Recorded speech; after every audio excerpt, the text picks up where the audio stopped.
श्री विष्णु पुराण पंचम अंश अध्याय दूसरा और तीसरा।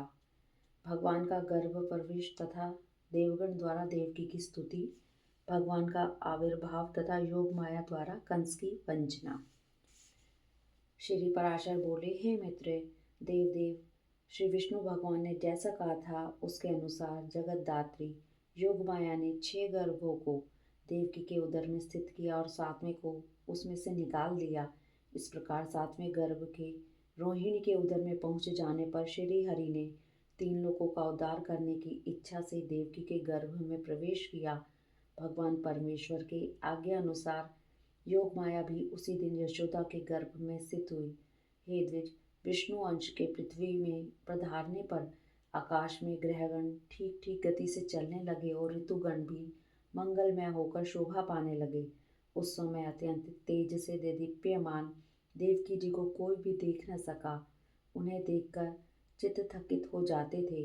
तब देवतागण अन्य पुरुष तथा स्त्रियों को दिखाई न देते हुए अपने शरीर में गर्भ रूप से भगवान विष्णु को धारण करने वाली देवकी जी दिन रात स्तुति करने लगी।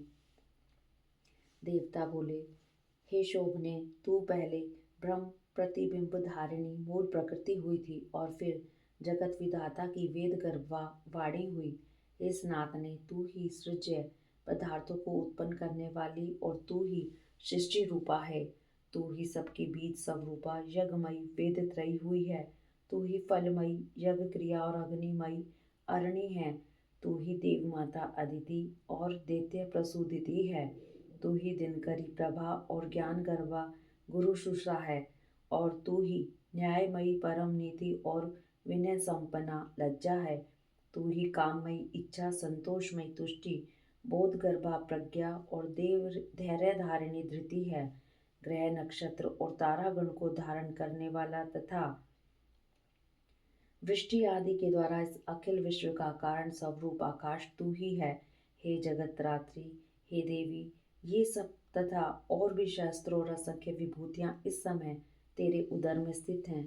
हे शुभे, समुद्र पर्वत नदी द्वीप वन और नगरों से सुशोभित तथा ग्राम खरवट और खैट आदि से संपन्न समस्त पृथ्वी संपूर्ण अग्नि और जल तथा समस्त वायु ग्रह नक्षत्र तथा तारागणों से चित्रित तथा सैकड़ों विमानों से पूर्ण सबको अवकाश देने वाला आकाश भूलोक भूवलोक सर्वलोक तथा महजन तप और ब्रह्मलोक पर्यंत संपूर्ण ब्रह्मांड तथा उसके अंतर्वर्ती देव असुर गंधर्व चारण नाग यक्ष राक्षस प्रेत गुहयक मनुष्य पशु और जो अन्य जीव हैं, हे यशस्विनी, वे सभी अपने अंतर्गत होने के कारण जो श्री अनंत सर्वगामी और सर्वभावन हैं तथा जिनके रूप कर्म स्वभाव तथा समस्त परिमाण परिच्छेद के विषय नहीं हो सकते, वे ही श्री विष्णु भगवान तेरे गर्भ में स्थित हैं।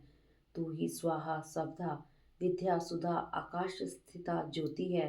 संपूर्ण लोकों की रक्षा के लिए ही तूने पृथ्वी में अवतार लिया है। हे देवी, तू प्रसन्न हो। हे शुभे, तू संपूर्ण जगत का कल्याण कर। जिसने इस संपूर्ण जगत को धारण किया है उस प्रभु को तू प्रीतिपूर्वक अपने गर्भ में धारण कर। इति श्री विष्णु पुराणे पंचम अंशे द्वितीय अध्याय। तीसरा अध्याय भगवान का आविर्भाव तथा योग माया द्वारा कंस की वंचना। श्री पराशर जी बोले, हे मित्र, देवताओं से इस प्रकार स्तुति की जाती हुई देवकी ने संसार की रक्षा के कारण भगवान पुंडरीकाक्ष को गर्भ में धारण किया। तदंतर संपूर्ण संसार रूप कमल को विकसित करने के लिए देवकी रूप पूर्व संध्या में महात्मा अच्युत रूप सूर्य देव का आविर्भाव हुआ। चंद्रमा की चांदनी के समान भगवान का जन्मदिन संपूर्ण जगत को आह्लादित करने वाला हुआ और उस दिन सभी दिशाएं अत्यंत निर्मल हो गई। श्री जनार्दन के जन्म लेने पर संत जनों को परम संतोष हुआ। प्रचंड वायु शांत हो गया तथा नदियां अत्यंत स्वच्छ हो गई। समुद्रगण अपने घोष से मनोहर बाजे बजाने लगे। गंधर्वराज गान करने लगे और अप्सराएं नाचने लगी। श्री जनार्दन के प्रकट होने पर आकाशगामी देवगण पृथ्वी पर पुष्प बरसाने लगे तथा शांत हुए यज्ञ अग्नि फिर प्रज्वलित हो गए। हे द्विज, अर्धरात्रि के समय सर्वाधार भगवान जनार्दन के आविर्भूत होने पर पुष्प वर्षा करते हुए मेघगण मंद मंद गर्जना करने लगे।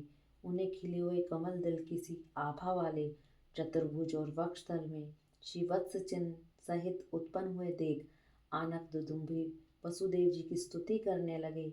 हे द्विजोत्तम, महामती वसुदेव जी ने प्रसाद युक्त वचनों से भगवान की स्तुति कर कंस से भय रहने के कारण इस प्रकार निवेदन किया। वसुदेव जी बोले, हे देव देवेश्वर, यद्यपि आप प्रकट हुए हैं तथापि हे देव मुझ पर कृपा करके अब अपने इस शंख चक्र गदाधारी दिव्य रूप का उपसंहार कीजिए। हे देव, यह पता लगते ही कि आप मेरे इस ग्रह में अवतीर्ण हुए हैं, कंस इसी समय मेरा सर्वनाश कर देगा। देवकी जी बोली, जो अनंत रूप और अखिल विश्व स्वरूप हैं, जो गर्भ में स्थित होकर भी अपने शरीर से संपूर्ण लोगों को धारण करते हैं तथा जिन्होंने अपनी माया से ही बाल रूप धारण किया है, वे देव देव हम पर प्रसन्न हो। हे सर्वात्मन, आप अपने इस चतुर्भुज रूप का उपसंहार कीजिए। भगवान, यह राक्षस के अंश से उत्पन्न कंस आपके इस अवतार का वृतांत न जानने पावे। श्री भगवान बोले, हे देवी, पूर्व जन्म में तूने जो पुत्र की कामना से मुझसे प्रार्थना की थी, आज मैंने तेरे गर्भ से जन्म लिया है, इससे तेरी वह कामना पूर्ण हो गई।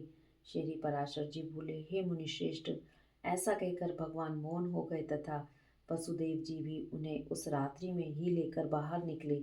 वसुदेव जी के बाहर जाते समय कारागृह रक्षक और मथुरा के द्वारपाल योग निद्रा के प्रभाव से अचेत हो गए। उस रात्रि के समय वर्षा करते हुए मेघों की जल राशि को अपने फणों से रोककर श्री शेष जी आनक दुदुम्भी के पीछे पीछे चले। भगवान विष्णु को ले जाते हुए वसुदेव जी नाना प्रकार के सैकड़ों भंवरों से भरी हुई अत्यंत गंभीर यमुना जी को घुटनों तक रखकर ही पार कर गए। उन्होंने वहां यमुना जी के तट पर ही कंस को कर देने के लिए आए हुए नंद आदि वृद्ध गोपों को भी देखा। इसी समय योग निद्रा के प्रभाव से सब मनुष्यों के मोहित हो जाने पर मोहित हुई यशोदा जी ने उसी कन्या को जन्म दिया। तब अतिशय कांतिमान वसुदेव जी भी उस बालक को सुलाकर और कन्या को लेकर तुरंत यशोदा के शयन गृह से चले आए। तब यशोदा ने जागने पर देखा कि उसके एक नील कमल दल के समान श्यामवर्ण पुत्र उत्पन्न हुआ है, जो उसे अत्यंत प्रसन्न हुई।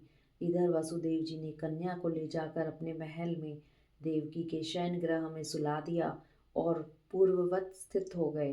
हे द्विज, तदंतर बालक के रोने का शब्द सुनकर कारागृह रक्षक सहसा उठ खड़े हुए और देवकी के संतान उत्पन्न होने का वृतांत कंस को सुना दिया। यह सुनते ही कंस ने तुरंत जाकर देवकी के रुंधे हुए कंठ से छोड़ छोड़ ऐसा कहकर रोकने पर भी उस बालिका को पकड़ लिया और उसे शिला पर पटक दिया। उसके पटकते ही वह आकाश में स्थित हो गई और उसने शस्त्र युक्त एक महान अष्टभुज रूप धारण कर लिया। तब उसने ऊंचे स्वर से अट्टहास किया और कंस से रोषपूर्वक कहा, अरे कंस, मुझे पटकने से तेरा क्या प्रयोजन सिद्ध हुआ? जो तेरा वध करेगा उसने तो पहले ही जन्म ले लिया है। देवताओं के सर्वस्व वे हरि ही तुम्हारे कालनेमी रूप पूर्व जन्म में भी काल थे। अतः ऐसा जानकर तू शीघ्र ही अपने हित का उपाय कर। ऐसा कह वह दिव्य माला और चंदन आदि से विभूषित तथा सिद्धगण द्वारा स्तुति की जाती हुई देवी भोजराज कंस के देखते देखते आकाश मार्ग से चली गई। इति श्री विष्णु पुराणे पंचम अंशे तृतीय अध्याय।